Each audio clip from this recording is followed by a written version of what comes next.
This video is sponsored by Raycon. Hello my beautiful watchers and welcome back to Twilight Breaking Dawn, my review series covering the original Twilight saga by Stephenie Meyer.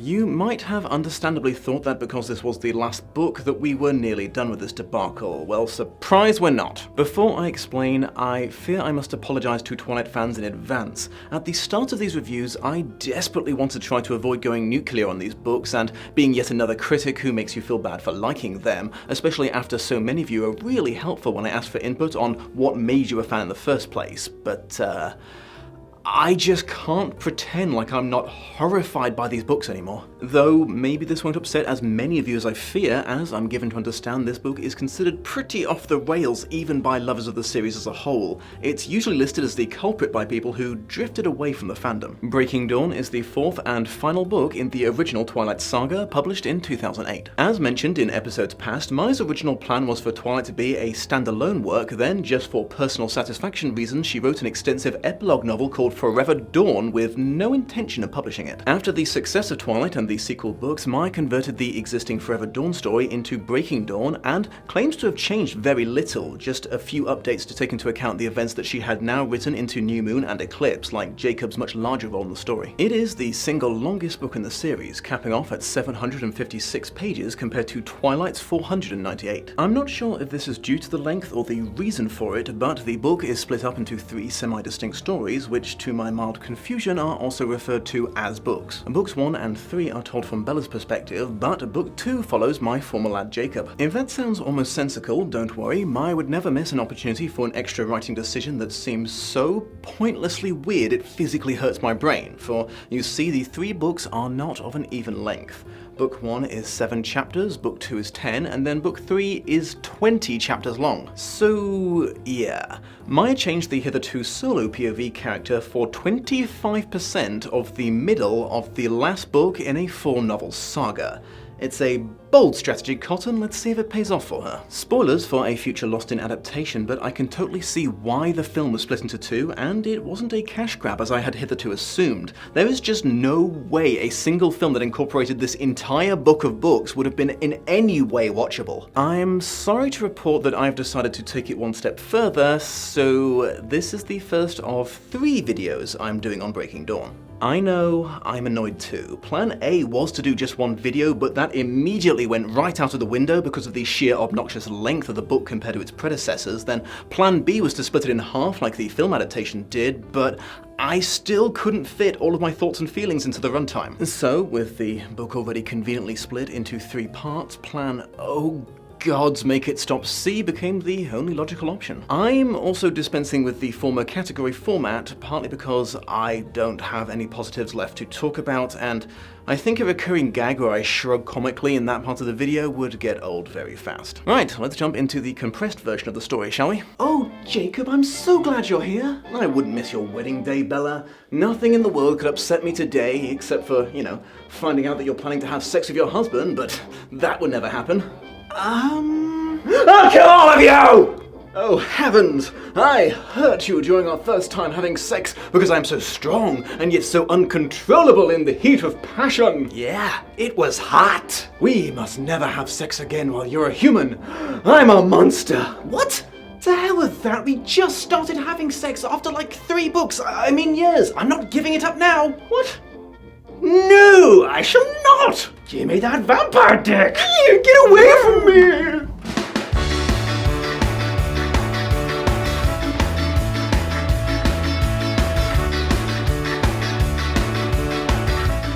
Wait, Edward, come back. Edward, I think I must be pregnant somehow.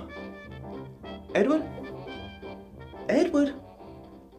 And here is the extended synopsis. The story starts with Bella driving around the vehicle that Edward had insisted on buying her, an as of yet unavailable to the general public, high-tech, armor-plated supercar designed for keeping high-profile politicians and crime lords safe from harm. Gosh, with the amount of time spent talking about in the first chapter, I just cannot wait until this car plays a super important role in the story later. Bella is pretty bummed that there's missing person pictures of Jacob plastered all over town, as apparently since the last book he had permanently transformed into a wolf and had been traveling across America and Canada living as a full-time animal. She and Edward tell her parents about them getting married. Her dad hates the idea, but her mother is 100% on board, despite the fact that being consistently anti-young marriage was her only consistent character trait for 3 books. We're given a reminder that after pages of incredibly awkward bargaining and negotiating in the last book, Edward had agreed to have sex with Bella while she was still human right after the wedding. Bella makes an offhand comment about how their arrangement probably looks like a shotgun wedding to the casual observer, and Edward gets all mopey because it's not, because vampires can't have children. Bella then thinks about, i.e. expositions, a bunch of information about the Denali vampire clan, the only other known family of vegetarian vampires, acting as if they've been an actual part of the story until now and not just people who have been mentioned offhand once or twice. Tanya Denali, a vampire who apparently once unsuccessfully tried to fuck Edward, apparently had to watch the Volturi burn her vampire mother alive because she had become so desperate for a baby to look after, she had vampirized a toddler. This is a big no-no for the self-appointed head vampires because non-adult vamps are tiny murder machines with the minds of children but the bodies of supermen and an unquenchable thirst for blood. Bella is dying to know where her honeymoon will be because of course it's a surprise. Evidently Edward's kink is never telling her anything no matter how much it involves her. At the wedding, Jacob unexpectedly emerges out of the woods to make amends with Bella, but it is short-lived because she makes an offhand comment about how she's about to get laid while still being a human, and he is so upset that she would put herself in danger that he puts her in danger by almost transforming into a werewolf and tearing everyone at the wedding apart. Fortunately, his pack turns up to drag him off. Oh, my sweet boy. He is truly lost to me. Edward whisks Bella away to a private island owned by his father Carlisle and named after his mother Esme.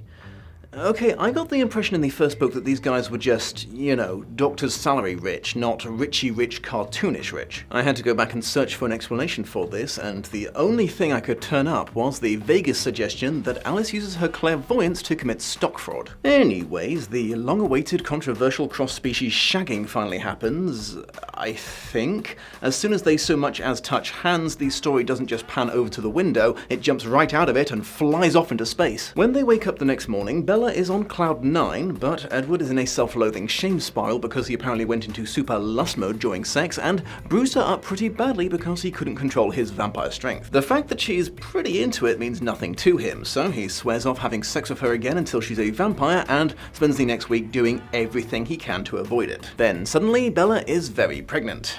Yeah, she wakes up and appears to be several months into the process. She deduces that vampire women can't have children, but the men can, and assumes that in the thousands upon thousands of years of vampire human history, not once has a male vampire ever tried having sex with a human woman and not killed her during with their mighty roughness. This turns out to not be entirely true later, but we'll get to that. Bella is suddenly all about having Edward's baby, but he immediately realizes that it will definitely kill her to bring this pregnancy to term, so starts organizing an abortion. Fearing that he won't give her a choice in the matter, Bella calls his sister Rosalie, who she knows is also baby crazy, to ask for protection. And that's the end of book 1. As far as I'm concerned, Edward has completely reverted back to his original awful self. The sheer overwhelming amount of manipulation he so casually partakes in on a day-to-day basis is just gross, to be honest. He just seems to naturally default to having zero interest in Bella's agency as an informed, consenting adult. Don't get me wrong, it's perfectly reasonable to be horrified if you accidentally injure your significant other, but the fact that she has to rage at him to get him to shut the fuck up and listen to her long enough to explain to him that she loved every second of it and wants to do it again as soon as possible shows how unimportant her feelings are to him. It's not much better on the rare occasions when he acts his centennial age either. To me, it just makes him more creepy because he ends up acting way more like a father to Bella than a husband.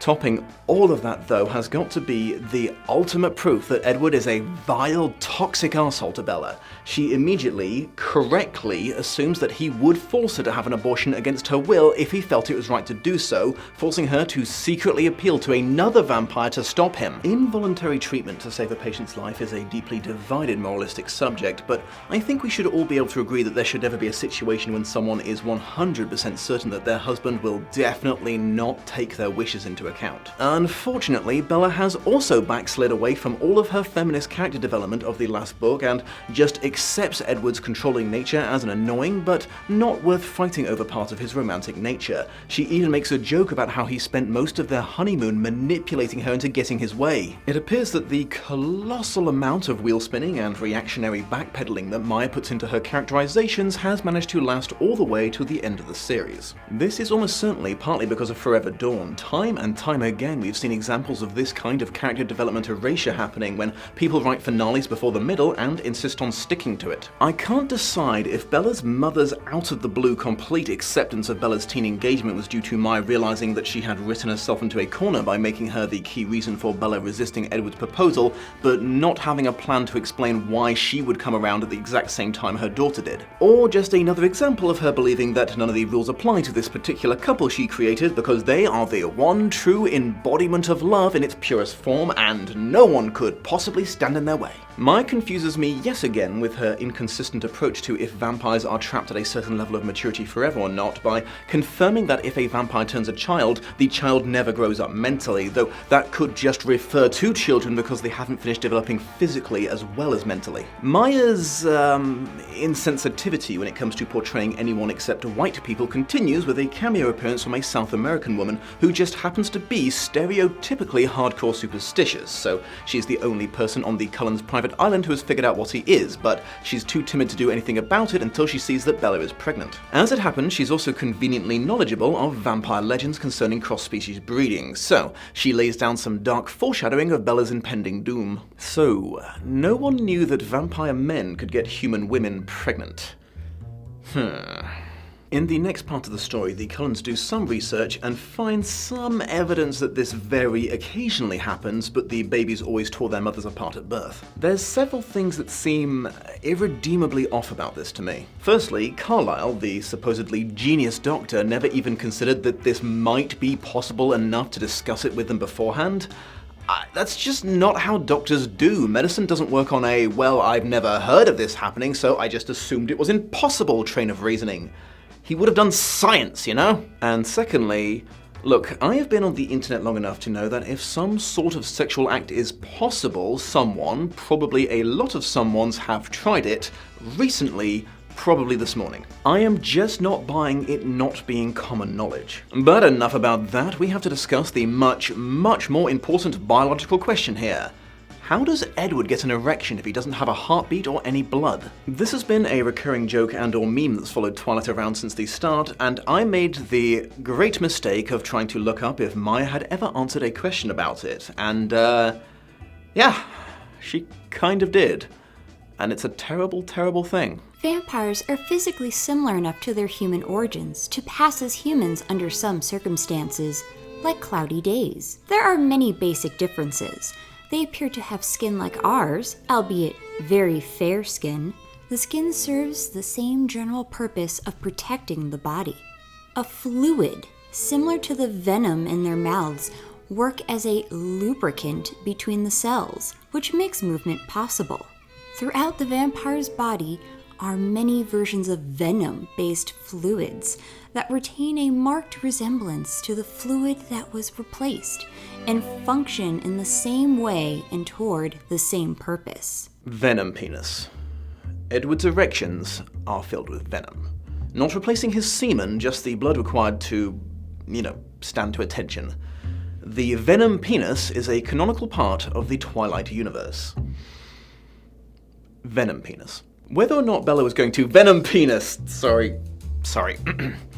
Whether or not Bella was going to go to college before she turned into a vampire was a regularly disputed subject between her and Edward, with Bella taking a not giving a hoot attitude right up until she found out how good human vampire sex is and completely reversed her opinion, becoming all for it. Edward takes on a, you are killing me with these 180s, Bella attitude, which I think is exceptionally hypocritical coming from someone who's consistently behaved like he's a completely different person in every book in the saga. At first, Bella's dislike of her decadently fancy wedding was mildly endearing to someone who also feels uncomfortable being the center of attention in big crowds, but By the time it was finally over, the amount of complaining she partook in would have grated on the nerves of even the most sympathetic of readers. Just insist on a smaller wedding if you hate it that much. Don't let your sister-in-law guilt you into so many things. Honestly, it just made me dislike Alice in the end by really highlighting how overwhelmingly vain and materialistic she is. And on top of all these plot issues, there's also the classic Meyer overuse of adjectives and numerous tangents that contribute nothing to the story.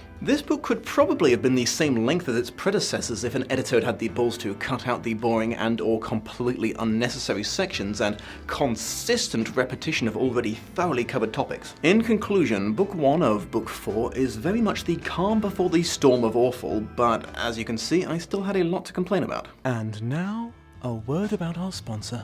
So, picture this, my beautiful watchers. You're listening to a really good audiobook. Maybe it's Neil Gaiman's Sandman, or Dreadnought, or one of the other books I've completely lost my mind over recently. A good time is being had, but, oh no, your roommate has overheard a massive plot twist. They were planning to read that book over the weekend, and you've ruined it for them. Now it's war between you, and you have to paint a big comedic white line through your apartment and stick to your side of it. If only you'd had some comfortable yet fashionable earbuds like the Everyday E25 from Raycon, currently 15% off at buyraycon.com/Dominic Noble. They combine high-quality sound, seamless Bluetooth pairing, extra bass, a comfortable design with adjustable fit, and the noise isolation on these things is legit impressive. The earbuds themselves can hold 6 hours of battery life, and they can be recharged on the go from the nifty compact charging case, bringing their usability up to 24 hours. If you're of an indecisive disposition, fear not. Raycon offers a 45-day free returns policy, so you can be sure they're the right earbuds for you before you commit.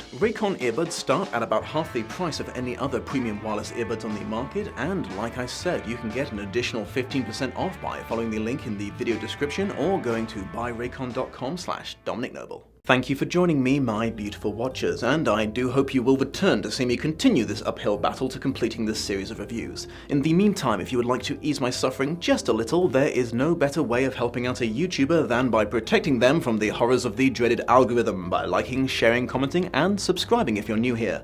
Please take care of yourselves out there, and I will see you soon. We don't have to take our clothes off to have a good time. Oh no, wouldn't you much rather get off on an exhausting hike? Oh yeah, we don't have to take our clothes off to have a good time. Oh no, and I don't want to see the lingerie my sister bought for you, 'cause that's weird.